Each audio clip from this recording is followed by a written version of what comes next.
que j'ai fait, quand j'ai passé mon deuxième dan, il y avait mon maître, c'était Maître Miyazaki, 7e dan, entraîneur officiel de l'équipe belge, donc de l'UBK, l'équipe belge de karaté, en Shotokan. Et j'étais marqué à Wasari, donc à demi-point, face à lui, en nippon kumite, hein, donc en assaut en pas. Et il se met en position devant moi, moi je me mets en position, lui Zenkutsu, Makokutsu, attention à mes lunettes. Donc moi je suis en Zenkutsu. Et alors, je lui téléphone à Maïguéré.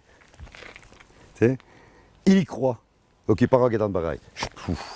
Au moment où il arrive en Gedan Baraï, moi je retourne pour mon Maïguéré, je me mets en 3/4 face, MP, tac, tac, Huracan.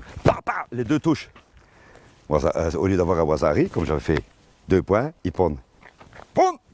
Il était fâché. C'était mon prof. Et c'est lui qui faisait passer ma ceinture, mais il était fâché parce que j'avais marqué un Nippon au lieu d'un Wasari.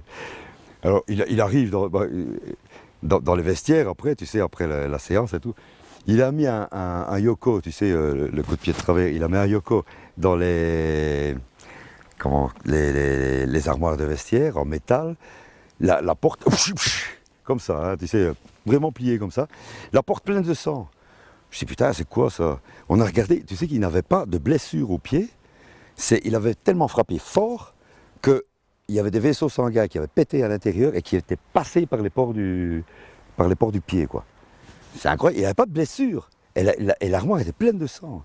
C'est dingue, c'est la puissance de ce mec. Ben, c'était un 7e dan aussi en même temps. Tu te prends un yoko comme ça, t'es coupé en deux, quoi. T'as plus de côte, t'as plus rien du tout. Hein.